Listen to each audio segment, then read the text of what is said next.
Hello everyone, good morning to you, or good evening, good night. So this is the second live stream that I'm doing. I have posted a notice for this live stream in the community post. I'm not sure if you guys have seen it, and since this is only my second time, and at the moment I'm still a small channel creator, you guys might not have seen it. And actually I'm not sure if I can see, there you go. I see there's no one here at the moment. So if there's no one here at the moment, I guess I will still do what I plan to do. Take you guys through a short gyrokinesis class, followed by, some talks. Sharing a short experience, a short sharing of my experience, maybe doing mobility work or gyrokinesis. So all you need is a stool. And I've mentioned it in my videos that this stool needs to be firm, yeah? Nothing plushy. And I think I will switch on this light.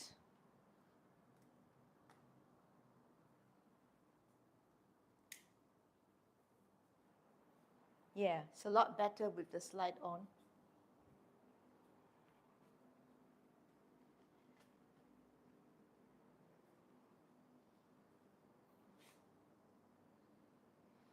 Okay, so whether it is evening or night, your time, or morning, it will be really good for our body if we do some mobility moves for the spine. And I thought because of this, we should do some very simple arch and curl. And I hope in the future, this live stream can be more of a short live class for everybody. It's something that I want to do for everybody who wants to work on mobility of the spine, the pelvis, the hips, or any parts of the body. Will be a different theme each time, but mobility for sure.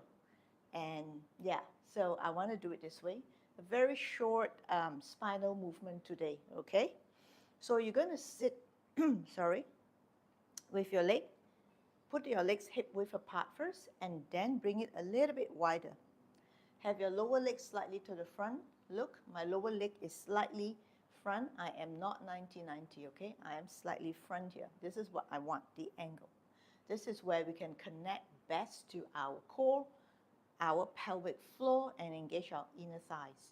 The thing that I always emphasize to be very important for us is our inner thighs and our pelvic floor engagement. So interlace your fingers and put it behind your neck, just like this. So this is a very common gyrokinesis move. Hold on, let me check my mic. Yes, it's working, sorry. This is a very common gyrokinesis move, arch and curl. It's basically ubiquitous in the entire system because it's so important for us to be able to do this. Now from here, you're going to take an inhalation and arching your spine. Note that when you arch your spine, you are lifting the rib cage up. You are not pushing forward. Two different things, yeah? We do not want to push forward. We want to stay on top of our pelvis, sit bones, and then we arch by lifting our rib cage this way.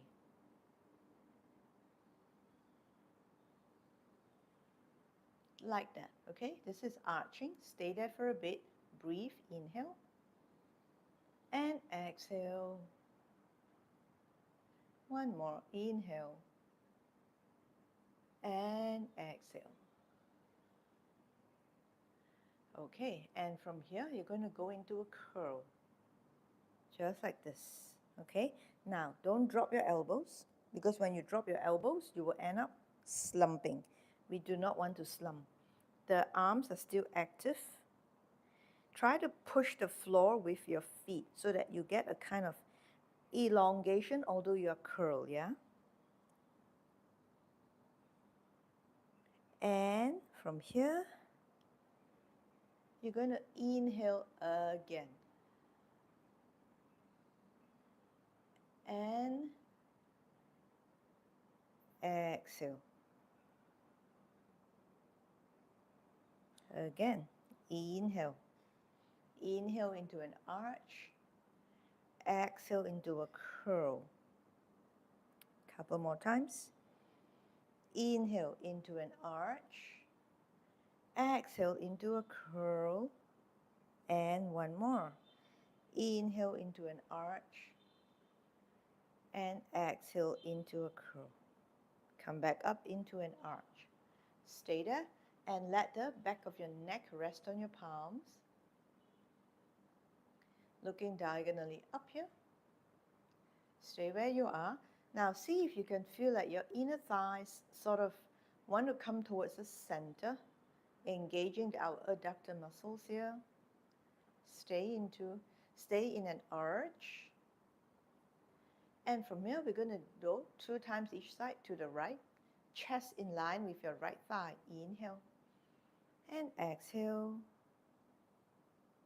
And inhale. And exhale into a curl. Coming up. Going over. Inhale and exhale into a curl. Inhale back into an arch. And exhale into a curl. Coming back up. Back to the center. Stay where you are. And slowly release your arms.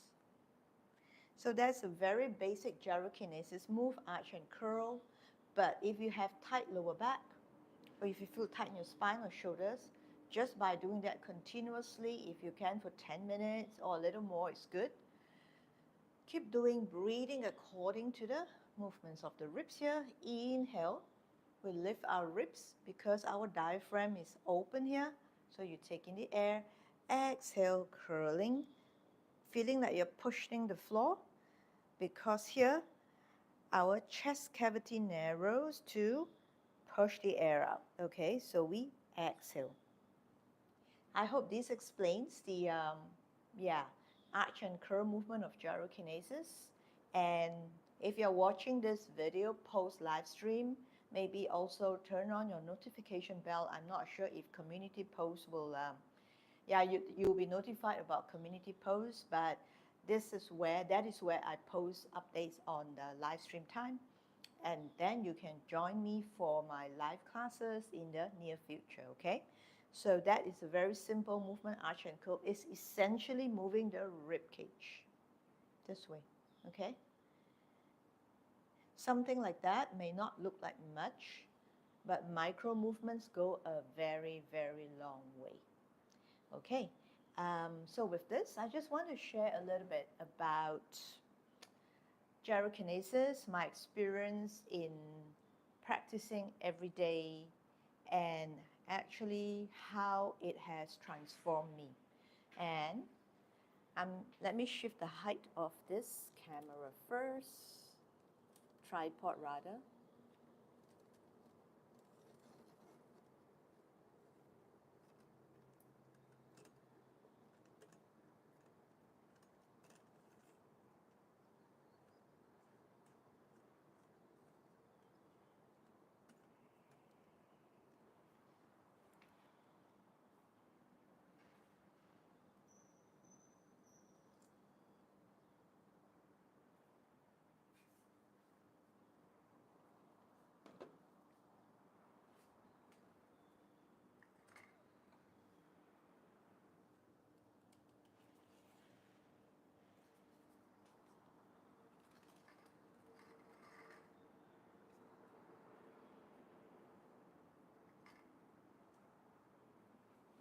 Sorry, I have another camera there to shoot the to shoot me doing live stream. So I want to talk about how doing movement is not just an exercise. Doing movement sometimes can be very confrontational. At least for me, in the much earlier years, it was actually a reflection of who I was at that time, or who I am right now when I'm doing it today. The reason is because it actually tests us at 2 levels. One is, of course, the physical level, okay? Are we able to do certain things? Why not? We don't like it, we're not able to do certain things. And the second thing is, It tests our mind and our character. Because what do we do when we can't do certain things? Do we then criticize ourselves? Do we then judge ourselves? Do we compare ourselves to others? Or do we get frustrated? Or do we say, oh, I don't care about this, no big deal? But actually you care. You just try to shrug it off. And this kind of like affects the mood for the rest of the day, okay? Not a very nice thing if you ask me. But when we do well, we have a kind of elation. We feel positive and we feel, a certain kind of achievement, although it's not a big one. But you will walk out the door, say you're doing it at home, feeling good, feeling more positive. Physically, you feel lighter. Mentally, you feel, yeah, you can accomplish anything. So it's very important that we acknowledge the physical and mental side of a movement practice. It doesn't matter what you practice. Whether you're a fitness person, you're a Pilates person, a yoga person. I have been a Pilates and yoga person and a dance person. I can tell you the mental journey is the same no matter what you practice. So the important thing here is this.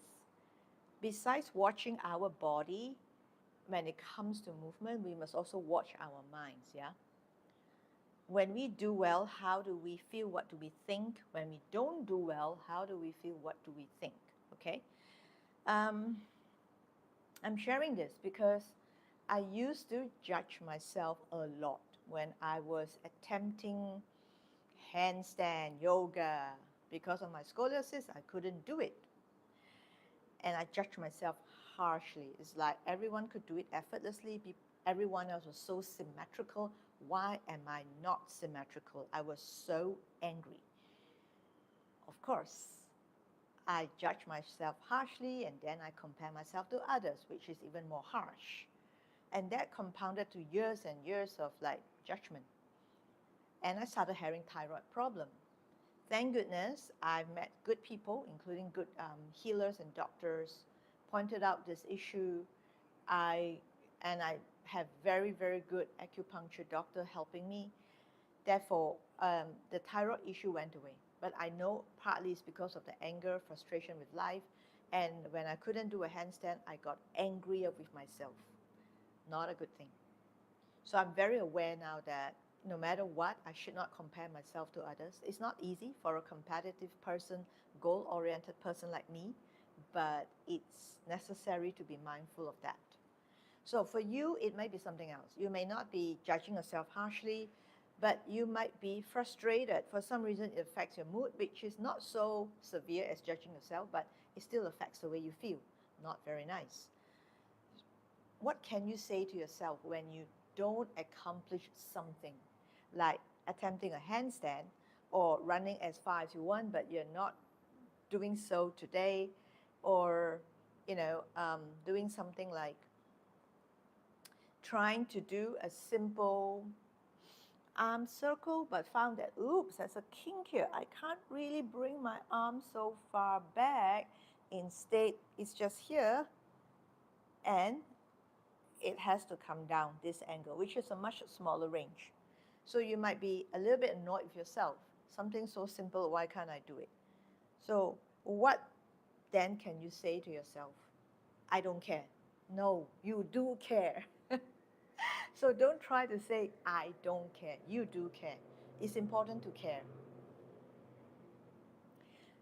I was waiting for the vehicle to go by first. Okay, so because you do care, say nice words to yourself, okay? The nice words to yourself is, it's okay that this is just a transition. Things will get better. You will get better.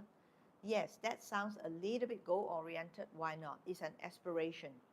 You look forward to getting better. That's why you keep doing a little bit to improve every day. Important, yeah? So there's an aspiration there. Things will get better. I am doing better today than yesterday.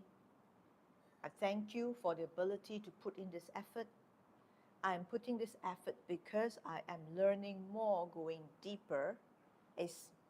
Today may not be about achievement, may not be about destination today. Today is about the journey. And something like, I just don't want to think about it. I keep my mind totally empty. That's also another way, yeah? Just detach yourself, keep it totally empty, all good. So my point here is say something nice or gentle to yourself. And if you find that difficult, no problem. You can also, just empty your mind. Maybe don't say anything. Don't force yourself to say anything nice. But at the same time, don't say anything harsh to yourself. The thing is, our body responds to our mind, okay? When we think nicer things about ourselves, you know what? The body softens. When we judge ourselves harshly, the body clamps up and we get tighter. We'll be wondering what happened. You suddenly have a lower back pain, shoulder pain, and all that. Oh, I see there are two people here. Welcome. And yeah, so I don't know which part of the talk you caught on, but I had a live class earlier, just short one, just about 5 minutes. I will do a longer one when I see like there were more participants because this morning when I started it's only 0. Anyway, welcome. And so I was just saying about our body reacts to negative self-talk. So it's really, really, really important. If you don't feel like saying something nice to your body today, that's fine. But just don't say anything negative. Because, you've heard of mind-body connection. When the mind actually don't think negative thoughts, we are actually able to connect to our body better. We won't be clumping up. We don't do this, yeah? So it's very, very important. And now, why is mobility move so important? Why is it moving the spine, being fluid in the body so important? Because everything works both ways. We think nice thoughts, our body likes it. And when our body moves to its full range, our mind also gets nourished with the qi and blood circulation. It goes both ways here. So when we do mobility moves this way, I'm taking my arm in a full 360-degree range in the shoulder joints. I'm nourishing my joints here, okay? If you are tight here, go slow. Maybe this is where you are today, only up to here, not the full range. It's okay. Go and then slowly, slowly, slowly, very slowly, over time, you will get to its full range, okay? Or try to facilitate it by turning your whole thoracic spine, your whole torso along first. But in any case, try, no matter how you feel it may reflect on you or how you feel the sore is affecting you. Soreness is fine. So my point here is mobility nourishes the joints. And it's very important to nourish the joints, okay? If we don't nourish the joints, we get stuck here. We get stuck here. There are a lot of joints at the back of our neck. And then we wonder why we get pain. We wonder why we can't turn our head. And we wonder why so many things, we start to feel stiffer as we age. We do not want all of that, okay? We can prevent aging in the body if we maintain the ability to move. And that is where we need to do a lot of mobility work. Mobility work can be something so simple. This, slowly, of course, not fast. This, and, okay, I won't show you my feet, but, circulating the ankle joints, etc. So, when we nourish the joints, it goes back to feed our brain with the qi. And that is different from working out at the gym. The gym is pumping. And the plane of movement is just sagittal. It's just one plane of movement. Therefore, that's not mobility enough because it doesn't take the body in its full range, whichever joint that is. So, the thing that I want to say most about what I started with, which is gyrokinesis and how it helps, and any mobility moves, is that it helps to move the joints. And most of all, when it starts to move the joints, our brain gets nourished, and maybe it's easier to say something nice about ourselves, whether it's movement or anything else, when we don't perform the way we intend to. And the feat just continues, and hopefully it will get better and better. So I'm speaking from over 20 years of practicing this. And yeah, let me know. I'm going to post this video anyway. Let me know in the comment section below, if you have any experience of such to share. And if you have any questions about the mental state, about mobility moves, because I love to share my experience and I love to actually, take everyone through a longer live class. It was just like one movement this morning and just 2 minutes, less than 5. And okay, I see 2 people are still here. Thank you so much. Now, this is my second live stream, so my intention is to keep this short and sweet because I don't have a specific long, deep topic to talk about yet because I'm not getting much feedback in my community posts. If you like, leave me a suggestion in the comment section below. I'll definitely take into account longer live class or more personal journey sharing, more mental state, for instance. Or maybe you can also ask me any question about a certain rehab related question. I'll love to answer them. Okay? And with this, I am going to close my live stream. Yeah, okay. So I plan to do this for about 30 minutes. Now it's 21 minutes, but again, I think it's okay. I think we are okay for today. And till the next time, thank you so much for this lovely 2 beings, souls, friends, for joining. And let me know who you are as well. And for everyone else, hope you watch this video and you can participate the next time. So as always, keep moving, keep getting better. Our body loves it when we move. We are born to move. And I'll see you very soon in the next live stream, in the next video, in the next podcast. Okay? Thank you so much. And I'm going to end it here. Bye.